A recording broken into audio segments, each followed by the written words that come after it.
अस्सलाम वालेकुम नाज़रीन, उर्दू टीवी चैनल में खुशामदीद। ड्रामास प्रोमो के साथ हम हाजिर हैं।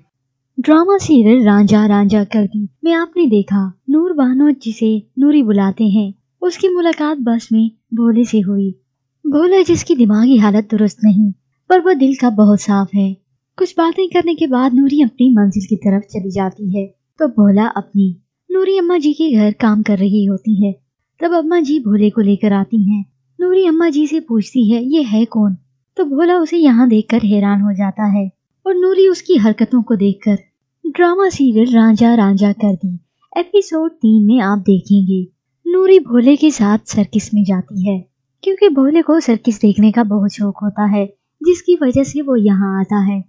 नूरी मुमताज बेगम से पूछती है तुम्हें बोलना आता है? भोला कहता है ऐसी वैसी भोले के साथ बड़ी मोहब्बत भरी बातें करती है।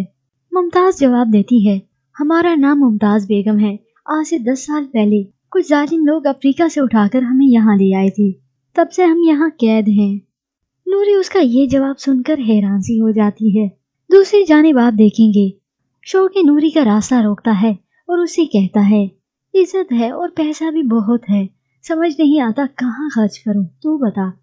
जिस पर नूरी शौकी को जवाब देती है कि तू जाकर अपनी बाप दादा की कब्र क्यों नहीं पक्की करा लेता, गांव के कुत्ते बैठे होते हैं। शौकी को नूरी का ये करारा जवाब सुनकर गुस्सा आ जाता है। उधर नूरी शहर के पास जाती है और उसे कहती है वैसे तो देखो ये बात तुम्हें करनी चाहिए, मुझे नहीं, पर मेरा मसला है ये दिल की बात है, मैं इतनी देर पेट में दबा कर नहीं रख सकती, पर तुम कहो या मैं कहूँ फर्क नहीं पड़ता। शहर उसे कहता है अब कह भी चुको। नूरी उसे कहती है मुझे ना तुमसे कुछ प्यार सा हो गया है, और वो ये बात सुनकर खुश हो जाता है। व्यूअर्स, ये ड्रामा सीरियल रांझा रांझा आपको कैसा लग रहा है और इस ड्रामा सीरियल की क्या आप मजीद प्रोमोस देखना चाहते हैं तो हमें अपनी राय से जरूर आगाह कीजिएगा। मजीद ड्रामास प्रोमो के लिए आप देखते रहिए उर्दू टीवी।